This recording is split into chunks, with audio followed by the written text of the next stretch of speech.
em Josué capítulo 6, versículo de 1 a 4. Josué capítulo 6, versículos de 1 a 4. Diz assim a palavra de Deus: Jericó estava completamente fechada por causa dos israelitas. Ninguém saía nem entrava. Então o Senhor disse a Josué: saiba que entreguei nas suas mãos Jericó, seu rei e seus homens de guerra. Marche uma vez ao redor da cidade, com todos os homens armados. Faça isso durante 6 dias. 7 sacerdotes levarão cada um uma trombeta de chifre de carneiro à frente da arca. No 7º dia, marchem 7 vezes ao redor da cidade, e os sacerdotes toquem as trombetas. Versículo 5: quando as trombetas soarem um longo toque, todo o povo dará um forte grito. O muro da cidade cairá e o povo atacará, cada um no lugar onde estiver. Amém? Quando nós olhamos para a Bíblia, nós lemos sobre a conquista da terra prometida. Josué, o livro de Josué começa com o momento em que Josué assume a liderança do povo de Israel no lugar de Moisés. E nós lemos a partir daí sobre a conquista da terra prometida, depois que o povo de Israel havia caminhado 40 anos no deserto. E no momento deles entrarem na terra prometida, a primeira cidade, uma das primeiras cidades a serem conquistadas era Jericó. E Jericó era conhecida pelas suas enormes muralhas, consideradas intransponíveis. O texto diz que ninguém entrava e ninguém saía. As muralhas de Jericó são conhecidas pela sua estrutura, pela sua espessura, pela sua capacidade de segurança, pela sua capacidade de proteger a cidade. E as muralhas pareciam impossíveis de derrubar. No entanto, Deus diz para Josué que ele já havia dado a vitória ao seu povo.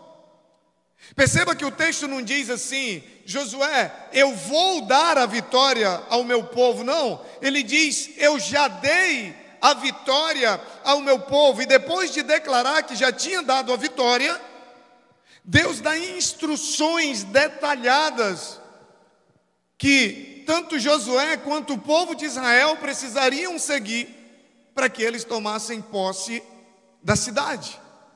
Deus já tinha dado a eles a vitória, Deus já tinha dado a eles a conquista, se Deus diz que já tinha dado a eles a cidade, Deus estava dizendo assim: ei Josué, você está vendo essas muralhas? Elas já caíram, agora você só precisa fazer o que eu vou mandar você fazer.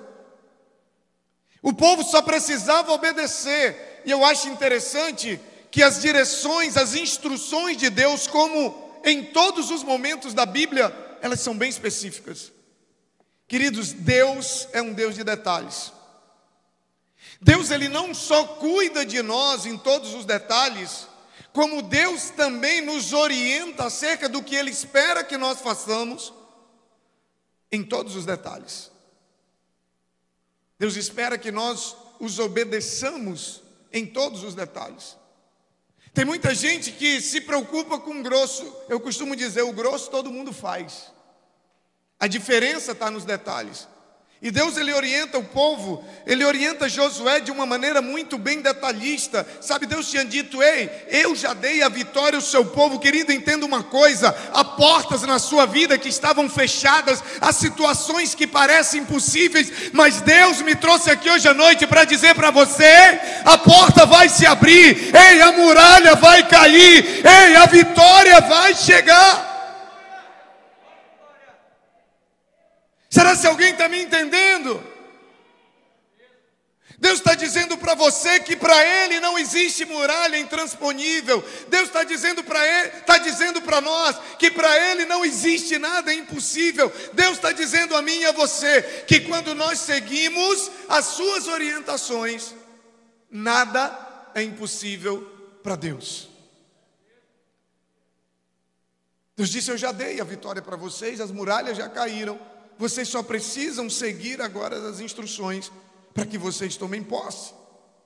Queridos, confie e obedeça às instruções de Deus, porque da mesma maneira que Ele já tinha preparado, que Ele já tinha organizado, sabe, a vitória do povo de Israel, Ele já preparou, Ele já organizou, agora você só precisa seguir exatamente o que Ele mandou você fazer. Somente isso. A instrução que Josué recebeu, é interessante isso, né?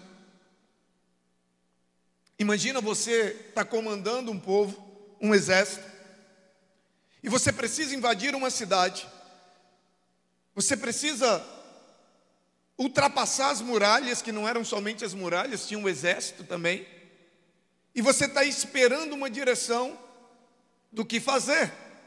Eu imagino que Josué, ele esperava receber uma direção de Deus, de pegar a espada, sabe, de lutar, de uma estratégia militar, de uma estratégia de guerra. Mas Josué, ele recebe uma direção que não é muito comum.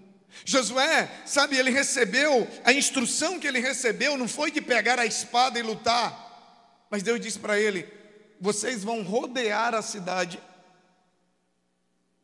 por 7 dias. Durante 6 dias, vocês vão rodear a cidade uma vez, e no 7º dia, vocês vão rodear a cidade 7 vezes. Imagina se é você que recebe uma instrução dessa. Você está orando por algo acontecer na sua vida, você está esperando um milagre, você está esperando por uma porta abrir, aí Deus vai e te manda fazer algo que não tem nada a ver com o que você está esperando. Sabe por quê? Porque é nessa hora que Deus quer provar a nossa fé. É nessa hora que Ele quer provar o quanto nós confiamos nele. Se você não prestou atenção ainda na Bíblia, todas as vezes que Deus dá uma direção para alguém para viver um milagre, é completamente diferente daquilo que a pessoa espera receber. O problema é que a gente fica esperando receber uma direção, e quando a direção não vem do jeito que a gente esperou, a gente não obedece. A Bíblia diz que Naamã era comandante do exército do rei da Síria, e Naamã estava leproso. E uma jovem que morava na sua casa disse: olha, eu sei que tem um profeta lá na minha cidade, que se o senhor for lá, ele vai lhe curar. Naamã era o comandante mais famoso da sua época, era o comandante mais vitorioso da sua época. Então imagine você, se alguém chega para você e diz assim: olha, você está com um problema? Vai lá na Comunidade Batista Vida, que o pastor vai orar por você e você vai ser curado. Eu imagino que você já cria expectativa de que você vai chegar aqui, o pastor vai receber você, o pastor vai ficar de pé, porque oração sentada Deus não ouve, não é? O pastor vai fechar o olho, porque oração de olho aberto Deus não ouve. O pastor vai ter que impor as mãos, o pastor vai ter que mudar o tom de voz para ficar bem espiritual, senão Deus não ouve. Então a gente a gente imagina aquela cena. Imagina Naamã, ele imaginou toda aquela cena. Ele imaginou: eu vou chegar lá. Primeiro que ele era muito importante, e ele imaginou que o profeta viria recebê-lo, e o profeta iria impor as mãos, e o profeta iria orar, e o profeta iria usar aquelas palavras-chave, porque sabe, aquelas palavras que se a gente não usar, Deus não responde.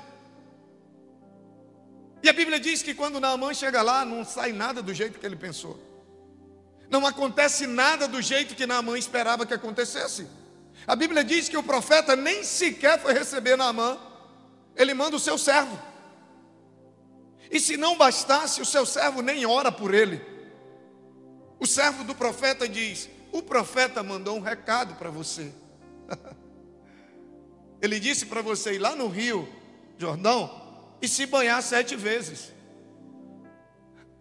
Naamã ficou possesso. Naamã disse: como assim? Como assim? Primeiro, como que ele não vem me receber? Eu sou Naamã, eu sou o comandante do exército, eu sou o comandante mais vitorioso.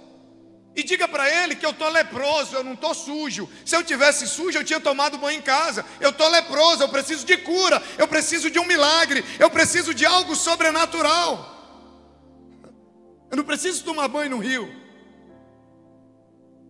E a Bíblia diz que Naamã, por pouco, não deixou de receber o milagre, porque quem o convenceu a obedecer foi o seu servo, foi o seu soldado. Por que Naamã não quis ir? Porque era completamente fora do padrão. Da mesma maneira que mandar ficar correndo ao redor da cidade durante 6 dias, para poder um muro cair. Gente, aonde há lógica nisso? Ei, deixa eu te falar uma coisa: as coisas de Deus não têm lógica, sabe? As coisas de Deus confundem os sábios, as coisas de Deus confundem os inteligentes, as coisas de Deus é para quem crê. E Deus faz exatamente dessa maneira, para Ele separar quem crê e quem não crê. Porque a fé não é baseada naquilo que eu estou vendo, a fé é baseada naquilo que eu creio. A fé não é baseada na instrução, a fé é baseada em quem instrui. E se eu confio em quem instrui, independente da instrução que vier, eu vou obedecer. Aleluia!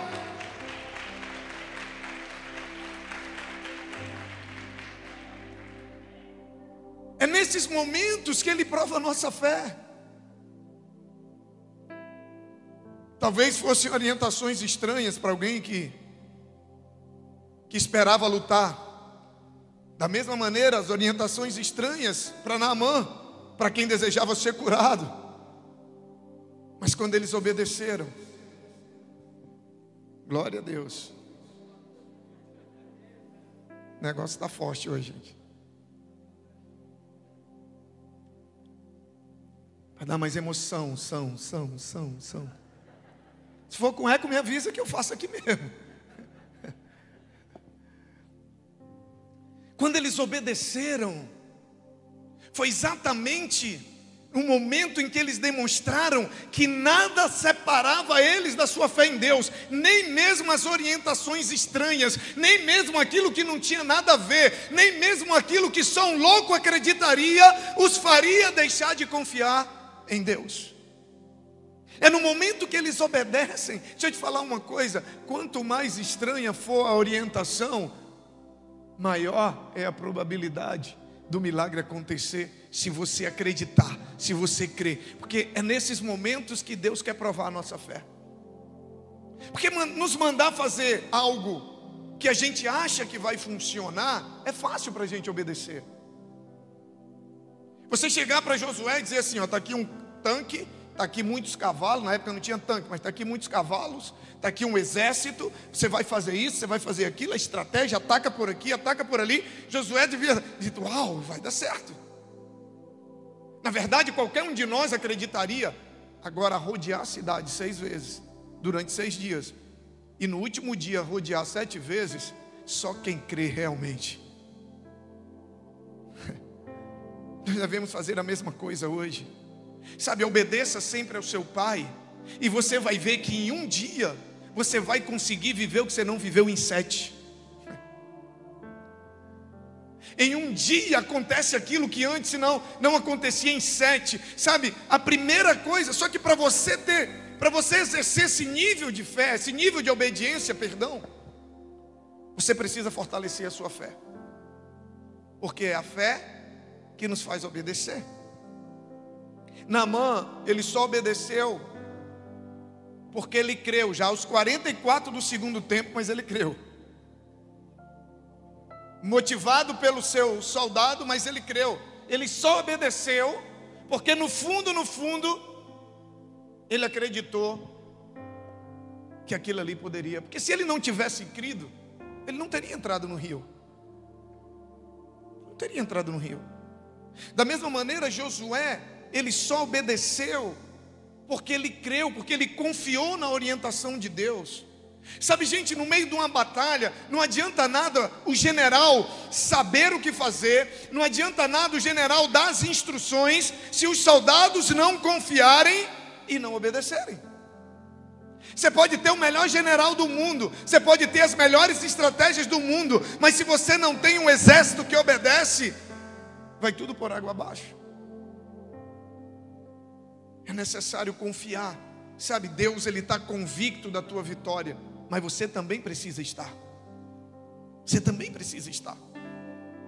E aí às vezes você pensa que todo o esforço que você faz, sabe, você vem para o culto muitas vezes cansado, sabe, você vai para o GC, você está lendo a Bíblia, você está orando, você está fazendo, sabe, pagando o preço para fortalecer a sua fé, e muitas vezes vem aquele sentimento, sabe, de que não vale a pena, sabe, deixa eu te dizer uma coisa, é exatamente a tua fé fortalecida, que no momento em que ninguém acreditaria, que no momento em que ninguém obedeceria, vai te fazer obedecer, e vai te fazer alcançar a tua vitória.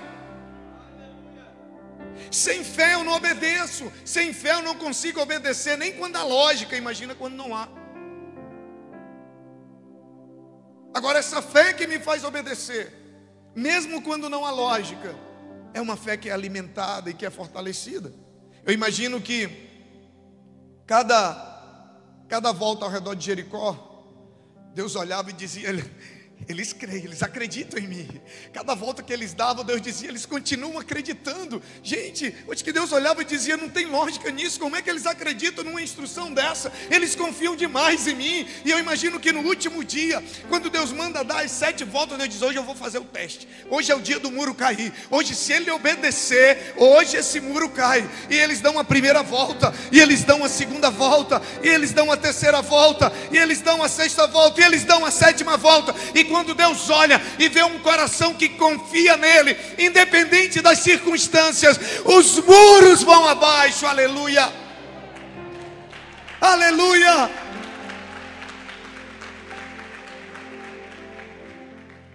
É a tua obediência. Deus fica olhando, sabe?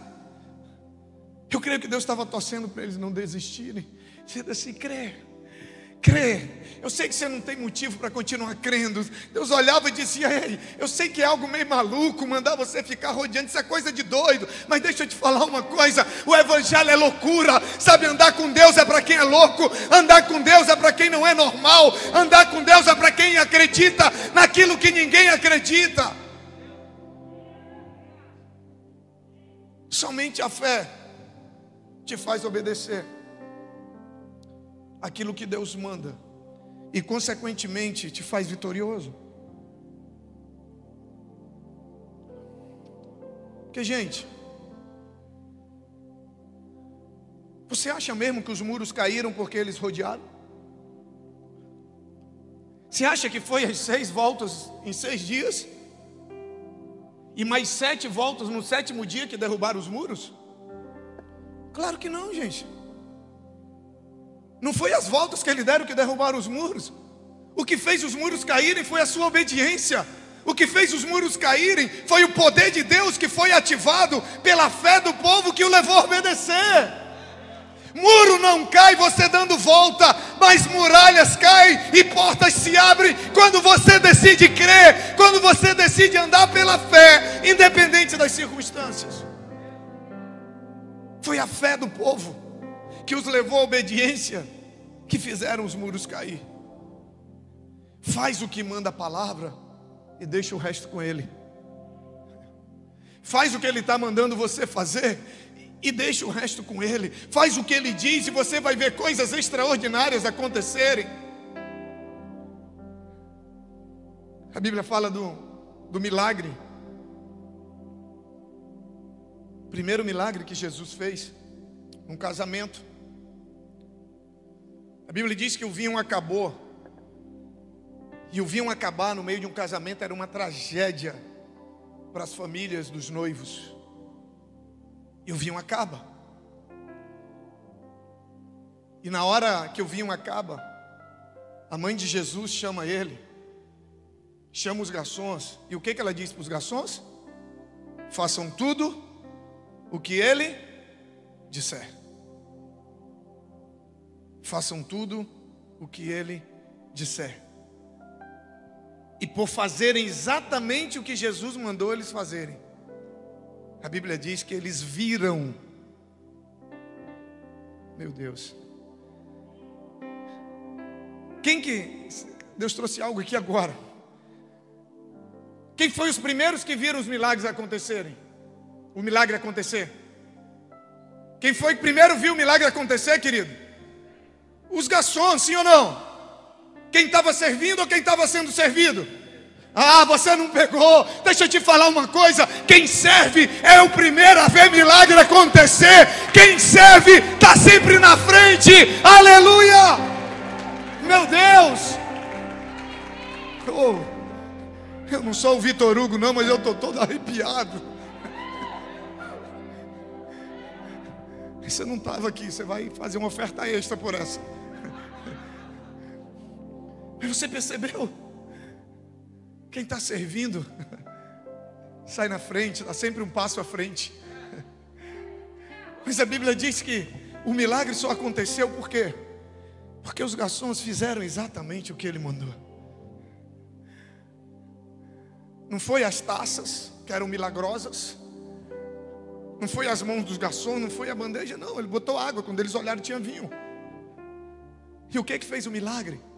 Porque eles fizeram exatamente o que Jesus os mandou fazer. Deixa eu te falar uma coisa. O segredo da vitória é a obediência. O segredo do milagre é a obediência. Tem muita gente pedindo chave para viver uma vida de vitória. Hoje eu estou te dando uma chave. Começa a obedecer, começa a viver uma vida de obediência a Ele, e te prepara para ver coisas extraordinárias acontecerem na tua vida.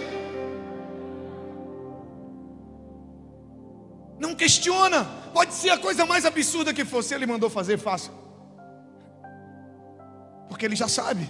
Ele diz: ei, eu já entreguei a cidade nas tuas mãos. Eu já entreguei a cidade nas mãos de vocês. Josué capítulo 6, versículo 16. Diz assim: na sétima vez. Diga comigo, na sétima vez. Esse número 7, querido, não é porque foi 7 vezes. Se Jesus tivesse dito 8, seria na 8ª. Se Jesus tivesse dito 10, seria na 10ª. Se Ele tivesse dito 1, seria em 1. A questão não é o número 7. A questão é que foi exatamente o que Jesus mandou fazer. A Bíblia diz que na 7ª vez, quando os sacerdotes deram o toque de trombeta, Jesus ordenou ao povo: gritem, o Senhor lhes entregou a cidade. Ei, deixa eu te falar uma coisa. Deus já te entregou, Deus já providenciou. Você só precisa agora fazer exatamente aquilo que Ele te mandou. Se você crê nisso, fica de pé em nome de Jesus. Aleluia. Aleluia.